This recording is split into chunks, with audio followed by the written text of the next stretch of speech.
지난 한 주간 강추위에서 우리 성도님들 평안하셨습니까?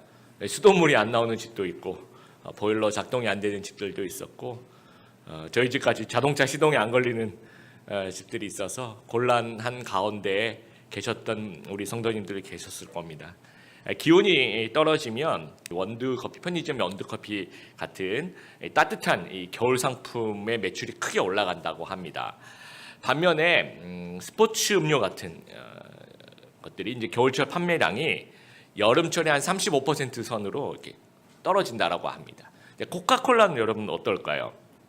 어떤 분들은 누가 추운데 코카콜라를 마셔 이렇게 생각하는 분들이 계실지 몰라도 이 코카콜라 같은 경우에는 12월부터 2월까지 겨울철 판매량과 5월부터 8월까지 판매량이 거의 비슷하다고 합니다. 처음에 사람들이 기온이 떨어지면 코카콜라 안 마실 거야라고 생각했는데 아니야라고 이제 관점의 전환을 마케팅에 이제 활용해 본 겁니다. 그래서 광고 CF가 흰눈이 막 이렇게 내리는데 산타 할아버지가 나와서 이렇게 마시는 장면 여러분 보셨죠? 그리고 그 북극곰이 산타 할아버지처럼 이렇게 배에 나온 북극곰이 이렇게 같이 마시는 장면들이 이렇게 보면서 이제 우리 이미지에 눈이 오고 뭐 크리스마스 가깝고 그러면 코카콜라라는 그 이미지가 이제 머릿속에 떠오르도록 발상의 전환을 가져왔다라는 겁니다. 일본의 아오모리현이라는 곳에 사과 농장이 있는데 1991년 아주 큰 태풍이 불었다고 합니다. 그래서 수확을 앞둔 사과가 90% 거의 다 떨어졌어요. 그리고 이제 10%가 이제 겨우 붙어 있는데 이것도 이제 뭐 날라온 뭐 이렇게 부딪히고 해가지고 멍이 들거나 아니 좀 상하거나 약간 어떤 그 상품으로서의 가치가 거의 없는. 그래서 이제 농가에서 우리는 이번 농사는 망했구나 어떡하지? 라고 생각을 했는데 이러지 말고 우리가 관점을 좀 전환해 보자 해서 그 사과에 이름을 붙였는데 뭐라고 붙였냐면요. 기록적인 태풍에도 떨어지지 않은 사과. 그래서 대입 합격 사과로 이름을 붙이고 일본도 이제 대학에 대한 어떤 그게 갈망이 큰 학교라서 이 절대 안 떨어진다 이 사과는. 그래서 대입 합격 사과 가격을 10배 이상 붙인 거예요. 그랬더니 사람들이 막 완판 막 더 달라고 없냐고 물어볼 정도로 아주 인기가 많았다라고 합니다. 전쟁터에서 이제 부대가 사방으로 이렇게 포위가 됐어요. 그래서 이렇게 부대원들이 이제 다 죽었다 우리는 사방으로 다 포위가 됐으니까 우리 다 죽었다 이렇게 생각했는데 지휘관이 이렇게 탁 나오더니 제군들 드디어 이제 우리가 모든 방향으로 공격할 기회가 생겼습니다. 이렇게 얘기하는 거예요. 많이 다르죠, 그렇죠? 우리 사방으로 포위당했으니까 우리가 죽었구나라고 그런 관점으로 볼 수가 있는데 제군들은 이제 모든 방향으로 우리가 공격할 수 있는 기회가 생겼습니다. 똑같은 상황인데도 이렇게 보면 좀 절망이고, 그렇죠? 똑같은 상황인데도 이렇게 보면 다른 관점으로 보면 희망을 가질 수 있다라는 겁니다. 오늘 12절 말씀 보니까 형제들아 내가 당한 일이라고 이야기를 하는데 여기서 내가 당한 일은 로마에서의 그 감옥 생활이겠죠. 혹자는 가택연금에서 이제 재판이 임박해서 12대 감옥으로 이감됐을 것이다라고 생각하시는 학자들도 있습니다. 뭐 어찌 됐든 간에 이제 로마에서의 감옥 생활이 내가 당한 일이라고 이야기를 하는 겁니다. 그러니까 바울이 하나님께 부여받은 임무가 있는데 이방인의 사도죠. 전도 여행도 1차, 2차, 3차 전도 여행도 다녀오고 복음 전파에 힘쓰는 분이었는데 지금 현재는 한 약 2년 정도 이제 감옥에 갇혀 있는 겁니다. 그러니까 하나님이 사도 바울을 이방인의 사도로 부르셨는데 지금은 갇혀 있다라는 거죠. 그래서 전도 여행도 못 가고 그렇죠. 벌써 지금 2년이면 한 번 더 갔다 왔을 시간인데 갔다 오지도 못하고 또 에베소에서는 이제 두란노 소원을 열어서 2년 동안 이제 제자 훈련을 했잖아요. 그럼 이 2년 동안 뭐 제대로 된 훈련이라든지 이런 것들도 마음껏 하지 못하는. 그러니까 당연히 나는 지금 내가 갇혀 있기 때문에 난 답답하다. 2년 동안 나는 허송세월한 것 같아. 이렇게 엘리트를 감방에 가둬놓고 재능을 섞이면 어떡해? 야 이거는 하나님 나라의 관점에서 보면 큰 손해야. 이렇게 생각할 수도 있다라는 거죠. 이게 굉장히 인간적인 생각인데 12절에 우리가 읽은 것처럼 복음 전파에 내가 갇혀 있는 것이 복음 전파에 진전이 되었다. 도움이 되었다. 영어 성경엔 어드밴스라는 말을 쓰고 있어요. 점점 이게 진보했다라는 얘기죠. 플러스가 되었다. 투옥이 되어서 전도의 장애물이나 마이너스가 되었다라고 생각할 수 있지만 그것이 아니라 오히려 전도의 촉진제가 되었고 플러스가 되었다라고 이야기하고 있다라는 겁니다. 그리고 18절에 한술 더 떠서 그 마지막 부분에 이로써 나는 기뻐하고 또한 기뻐하리라. 난 이것 때문에 기뻐하고 앞으로도 계속 기뻐할 거야 라고 이야기하고 있다는 거죠. 이렇게 생각하고 기뻐하는 이유, 또 사도 바울이 가지고 있었던 그 관점, 그 복음 전파의 시각, 이 사고방식, 그래서 사도 바울의 그 복음 전파의 중심의 관점과 사고방식이 과연 무엇이고 어떻게 작용했으며 또 우리는 어떻게 그런 관점으로 우리에게 일어난 일을 바라볼 수 있는지 오늘 말씀을 통해 좀 살펴보기를 바랍니다. 오늘 바울의 투옥이 복음의 진전이 된 이유 첫 번째는 시위대에게 복음이 전해졌다라는 겁니다. 우리나라 1882년에 알렌 선교사라는 의료 선교사가 이제 우리나라에 오게 됩니다. 그리고 2년 뒤에 1884년 갑신정변이라는 3.1천하의 이제 어떤 정변이죠. 이렇게 일어났는데 고종황제 편에 있었던 그러니까 그 명성황후의 친척이었던 그 민영익이라는 사람을 이 알렌 선교사님이 이제 좀 다쳤대요. 아주 크게. 그래서 치료해 주면서 이제 낫게 되면서 왕실의 그 신뢰를 얻게 됩니다. 그래서 왕실에서 서양의 선교사가 왔는데 의료 선교사가 왔는데 기독교를 믿는데 되게 병도 고쳐주고 되게 좋은 사람이야라고 이렇게 좋은 관계를 맺게 됩니다. 그래서 그 다음에 1885년에 2월에 이제 광해원이라는 그 병원을 열어줘요. 그 광해원이 여러분 잘 아시는 제중원으로 뭐 그런 드라마도 있었죠. 제중원으로 바뀌어서 지금은 이제 세브란스 병원이 되었습니다. 그해 그 광해원과 제중원이 열리는 그해 그 전까지는 뭐 어떤 선교사가 막 마음껏 복음을 전하고 그럴 수 있는 사회는 아니었어요. 근데 이제 알렌 선교사가 이제 털을 닦아 놓으면서 그해 4월 5일 부활절 새벽에 언더우드와 아펜젤러 선교사가 우리나라에 이제 배를 타고 이제 첫 발을 들게 됩니다. 그러면서 마음껏 전도하면서 그 뒤에 스크랜튼 선교사님이나 이렇게 그 뒤에 계속해서 한국을 수많은 선교사님이 들어오시게 했던 그런 문을 열어놓게 만들었던 그 역할을 했던 분이 이제 알렌 선교사라는 거죠. 그래서 그런 비슷한 거예요. 지금 13절에 시위대 나의 매임이 그리스도 안에서 모든 시위대 안과 그 밖에 모든 사람에게 나타났다. 지금 시위대라고 얘기하는 것은 경비대라고 얘기하는데 로마 수도를 지키는 친위대입니다.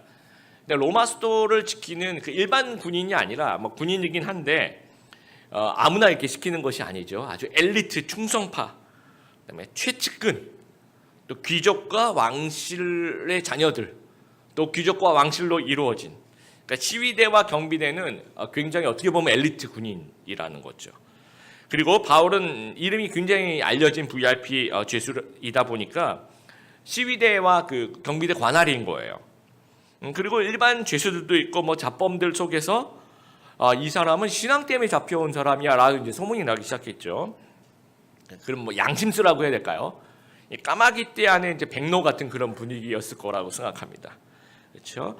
그리고 이 시위대가 이제 지킬 때 최소한 이 사도 바울을 학자들은 4명 이상씩 돌아가면서 많게는 16명까지 이렇게 돌아가면서 보초를 쓰다 보니까 감옥에서 할 일이 없잖아요. 그렇죠?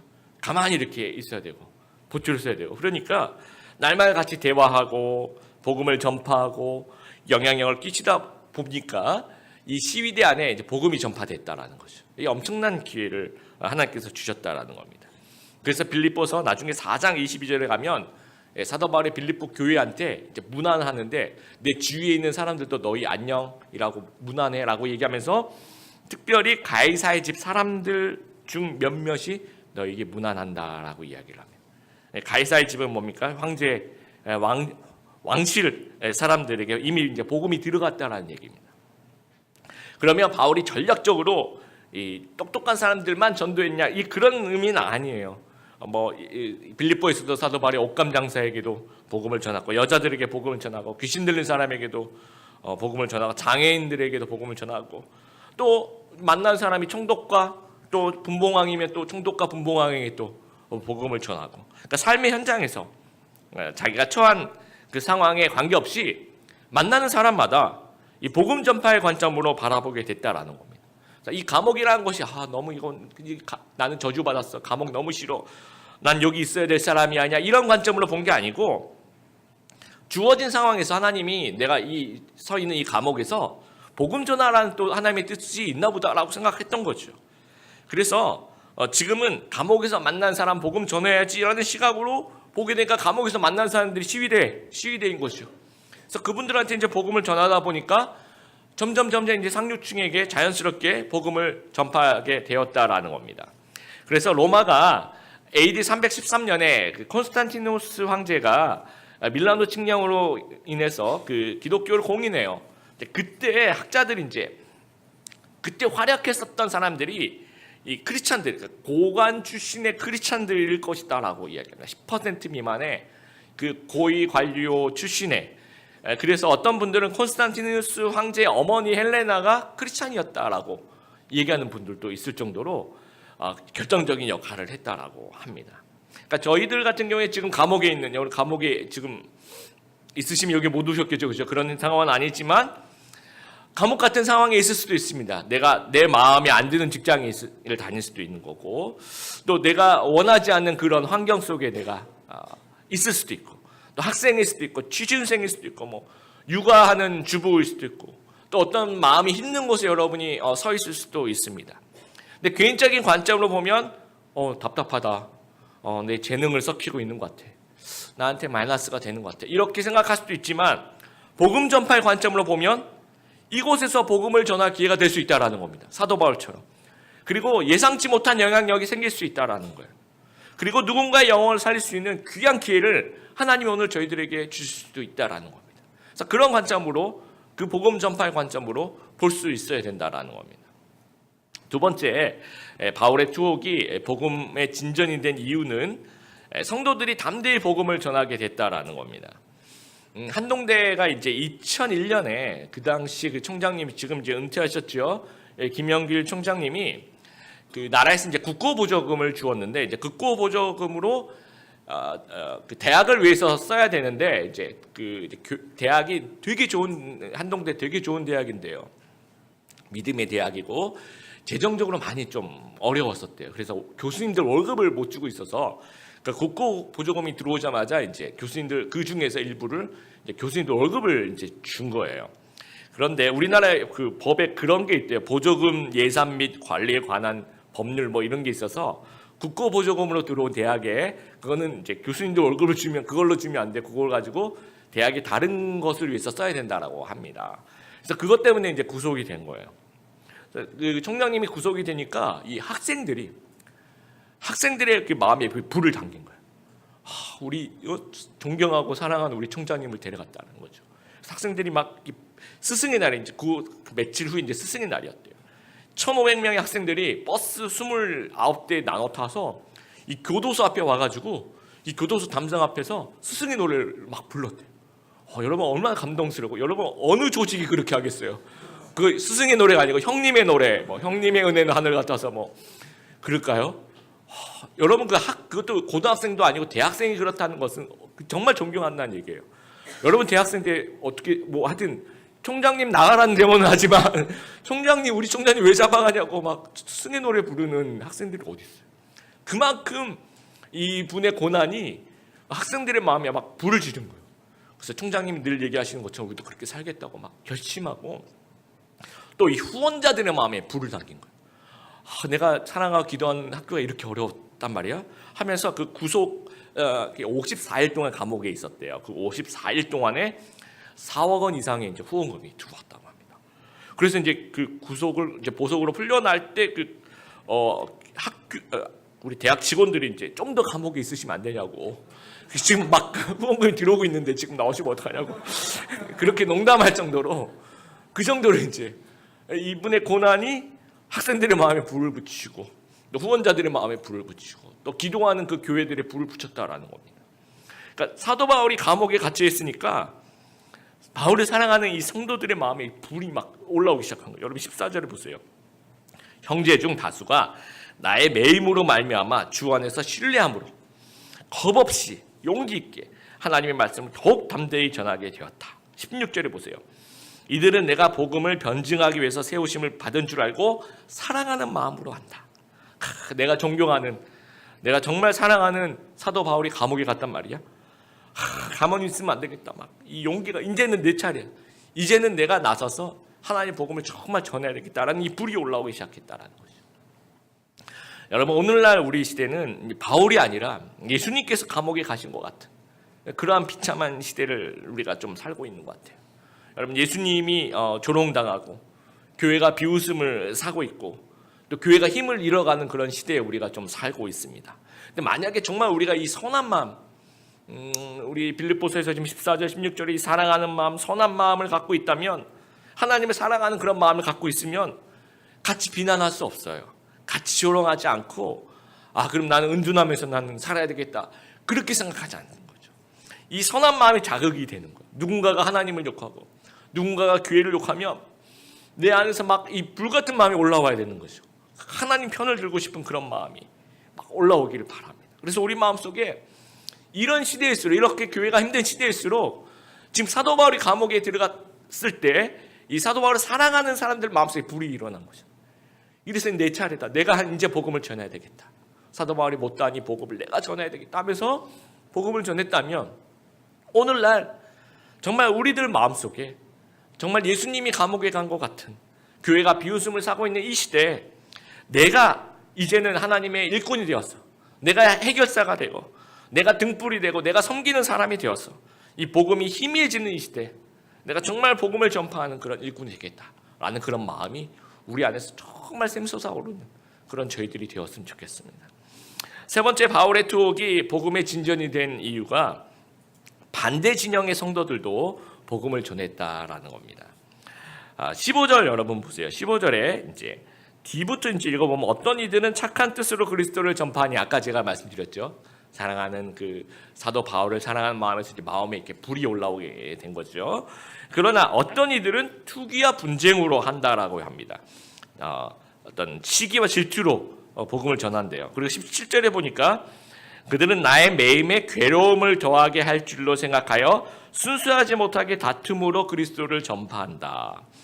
자, 이기적인 마음으로 예수님을 전하는 사람들이 있었다라는 겁니다. 이 순수하지 못한 동기를 가진 사람 누구일까라고 생각해 보면 분명한 것은 이단은 아니에요. 여기서는 이단 아니고 같은 크리스찬인데, 아마도 뭐 사도 바울의 좀 반대 진영이 있었던, 사도 바울의 그 사도직의 평소에 의문을 품은 사람들. 사도 바울은 예수님의 바로 밑에 있었던 제자가 아니니까 이 적통이 아니야 뭐 이러면서, 또 사도 바울이 좀 시기를 좀 품은 사람들이 있을 거예요. 너무 유명하니까. 또 로마에 이미 이제 어떤 명예를 누리던 사람들이 있었는데, 사도 바울이 이제 로마의 감옥에 딱 들어오니까 사람들의 관심이 전부 그 로마에 있는 교회 안에 있는 분들에게 이게 시각이 쏠리는 것이 아니라 감옥에 있는 사도 바울에게 시각이 쏠리는 거죠. 그러니까 이제 내가 이미 자리를 잡았는데 누군가 이제 굴러 들어온 돌이 바뀐 돌 빼는 듯한 그런 느낌을 받은 사람도 있었을 겁니다. 그리고 바울과 인간적인 관계로 조금 이렇게 틀어졌던 사람, 너무 분명하게 막 옳고 그름을 얘기하다 보니까 그런 어떤 분들이 바울이 퇴정한 그 무대 위에서 대신 그 영웅으로 등장하고 싶었던 사람들이 있었을 거라고 생각합니다. 그래서 그런 사람들이 이 바울의 그 마음을 아프게 하려고, 17절을 보세요. 나의 매임에 괴로움을 더하게 할 줄로 생각하여, 이 말은 감옥에 있는 나를 속상하게 하려고 한다라는 것인데, 이게 일반적인 그 관점에서 보면 이해가 돼요. 어떤 거냐면, 우리가 이제 교회에서나 회사에서나 뭐 회장을 할 수도 있고 뭐 임원을 할 수도 있고요, 교사가 될 수도 있고 뭐 리더를 할 수 있고 팀장을 할 수 있고 여러 자리들이 있지 않습니까? 근데 만약에 내 후임으로 온 사람이, 한번 여러분 상상을 해보세요. 내 후임으로 온 사람이 잘해요. 아주 잘해요.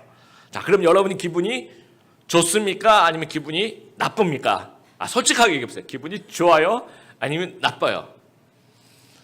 겉으로는 기분이 좋고 속으로는 조금 약간 섭섭하기도 하고 그렇죠.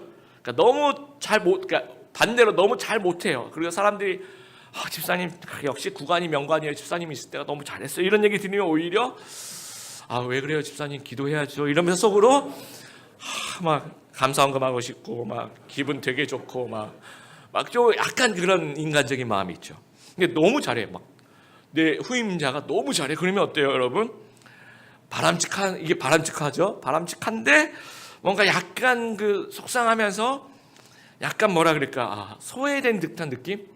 난 이제 이 교회를 떠나야 될 때가 됐나? 뭐 산으로 들어가야 되나? 뭐 별의별 생각들이 다 든다라는 거죠. 그래서 이분들이 이제 생각할 때 사도 바울이 지금 이제 감옥에 있잖아요. 그럼 이제 이분들이 열심히 해서 이분들 생각이에요. 사도 바울이 가지고 있던 어떤 그 무대, 그걸 자기들이 딱 차지하고 있으면 사도 바울이 감옥에서 땅을 치면서 저 자리 내 자리인데 어떡하지 하면서 그 표현이에요. 나의 마음에 괴로움을 더하게 할 줄을 생각하여라는 표현이 그 표현이라는 거죠. 그래서 사도 바울도 내가 터 다 닦아놨는데 저거 내 자리인데 어떡하지? 나 후배들한테 밀려나면 어떡하지? 이런 생각을 가질 거라고 생각했던 거예요. 그러니까 일반적인 사도 바울, 그러니까 만약에 정말 정상적인 일반적인 그런 사람이면 이런 마음을 충분히 가졌을 거예요. 그런데 사도 바울은 그런 생각을 하지 않았다는 거예요. 자, 득과 실의 계산을 한번 생각해 보세요. 바울이 이제 투옥을 감옥에 있죠. 내 개인, 그러니까 바울 입장에서 내 개인의 이익이라는 관점의 시각으로 바라보면 이거는 마이너스예요. 이거는 자리도 없어지고 막 밀려나게 되고 그렇죠. 그런데 그런 관점이 아니라 복음 전파와 하나님 나라의 관점으로 보면 이것은 플러스라는 거예요. 왜냐하면 나보다 더 열심히 더 많은 사람들이 하나님 나라에 참여하고 있는, 내가 나가서 전도하면 1 숫자로 1. 근데 수많은 사람들이 이것을 계기로 해서 복음 전파를 하고 있으면 하나님 나라의 플러스라고 생각하는 거라는 거죠. 그래서 이 바울의 관점이 복음과 복음 전파의 그런 관점을 가지고 하나님 나라의 관점을 가지고 그렇게 바라보다 보니까 하나도 나는 마음이 안 어렵다라는 거예요. 나는 오히려 기쁘다라는 거예요. 어떤 시각으로, 만약에 사도 바울이 인간적인 관점으로 가지고 있으면 2년 동안 이 감옥에 있는 것이 굉장히 괴로웠을 거예요. 마음의 괴로움이 정말 있었을 거라고 생각합니다. 그러나 복음 전파의 관점으로 사물을 나의 처한 그 상황을 바라보기 시작하니까 감옥 안에서 기뻐할 수 있다라는 거예요. 세례 요한의 관점이 그거죠. 요한복음 3장 30절, 그는 흥하여야 하겠고 나는 쇠하여야 하리라. 이것이 기독교적인 겸손이에요. 하나님 중심의 사고방식이에요. 나는 그저 하나님의 도구고 난 그냥 종이야. 이 관점으로 어떤 사물을 바라보고 어떤 나에게 주어진 어떤 그런 환경을 바라보기 시작한다면 우리가 18절에 고백하는 것처럼 나는 기쁘다 현재, 그리고 미래에 나는 기뻐할 것이다 라고 이야기할 수 있다라는 겁니다. 만약에 이 관점을 가지지 않으면 나는 기쁘다, 아니 나는 속상하다, 그리고 앞으로 속상할 것이다, 이렇게 될 수밖에 없다라는 겁니다. 제가 LA에 이민교회에 이제 부목사 생활을 했었는데 저희 교회에 성가대 반주자 집사님이 계셨어요. 근데 늘 전 너무 부족해요. 이렇게 늘 이렇게 겸손하시고, 근데 이분이 이제 그 한국에서 피아노과를 나오셨는데 오랫동안 피아노를 안 치셨대요. 그러다가 이제 이민 오셔서 교회에서 이제 피아노과 나오셨으니까 반주 좀 해달라고 하니까 이제 손이 잘 안 풀렸다고 해야 되나요? 너무 오랫동안 좀 쉬셔가지고 그래서 이제 이게 겸손이 아니더라고요. 너무 부족해요. 그게 겸손이 아니라 그냥 부족해요. 부족한데 늘 본인이 좀 너무 죄송한데 이거 혹시 교회에 누를 끼치는 건 아닌가 해서. 근데 교인들이 집사님 무슨 소리냐고, 이걸 집사님 그 자리를 지켜주시는 것만 해도 우리는 큰 은혜라고 막 격려하고 위로하고, 그래서 이분도 되게 힘을 얻고, 이게 좀 부족하지만 그래도 하나님 앞에서 좀 영광 돌리기 위해서, 그러니까 이분만 있을 때는 아무런 문제가 없었어요. 모든 게 다 평안했는데 세 가족이 한 분 오셨는데요. 이제 그 뒤에 그림이 그려지죠.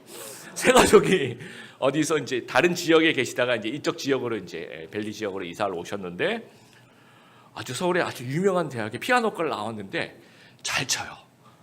아주 잘 쳐요. 그러면서 이제 저희가 이제 이론적으로 생각하면 잘 치는 분이 오셨으니까 다 힘을 합해서 이제 더 이렇게 서로 도와가면서 칠 수 있겠구나라고 생각하는데 실제로 또 인간관계는 또 그게 아니잖아요. 그러니까 이분은 또 너무 잘 치는 분이 또 연세도 본인보다 많고 경험도 많고 그런 분이 딱 오시니까 이제 나는 밀려나나?